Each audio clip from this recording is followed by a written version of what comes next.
In this video, I'm going to explain you how to use scene navigation actions. So I have these three scenes, and let me drag an hotspot here, for example. I want this hotspot, I want this image to navigate to another scene. I double click the entity, and we can see here on this section of actions, we can see add new action. So I will add an action, and we can see the scene navigation actions here in the first section.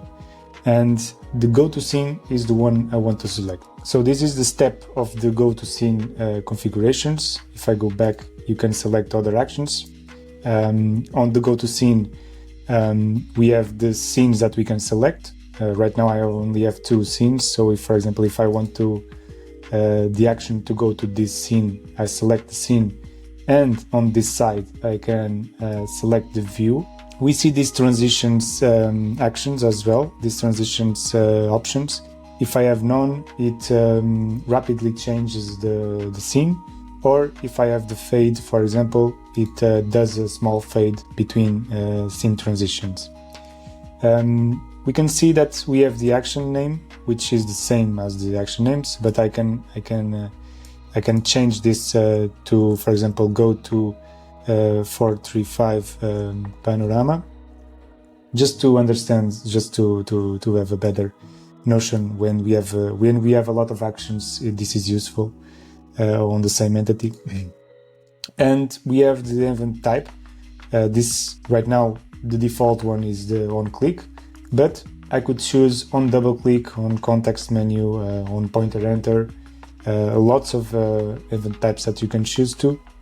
And the conditions, which are conditions, for example, I might want this hotspot to only trigger to that panorama if the language is Portuguese or English, whatever. So these are the conditions you can choose to. You can choose devices, XR modes, so date ranges, even geolocation if it's inside the geolocation area within that radius. Only then the click works. So this is useful sometimes for more flexibility on the actions. Right now I won't add any conditions, and I will apply. And after applying, I just save. And if we preview it, and as you can see, if I click this hotspot, it fades in and goes to the other panorama. If I use the default theme that the story has, I can go back to the panorama. If I go next, you can see that it goes to the initial view of the scene, and not the action view that we set on the action.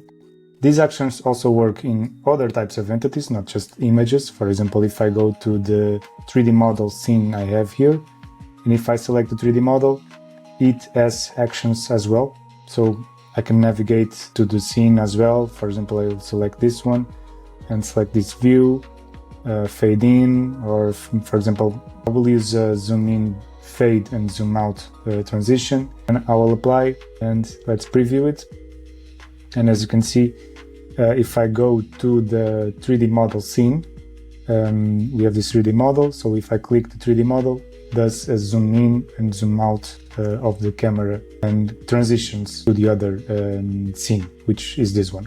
These actions are also possible on the scene. For example, let's say that I want to navigate to the next scene with a delay, for example. So the best approach is to go to the actions of the scene.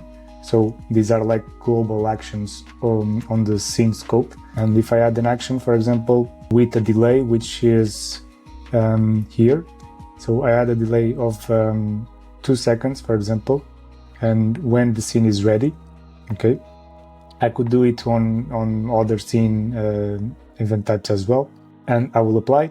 So right now, when the scene is ready, it waits 2 seconds. So I will add another action, which goes to the next scene.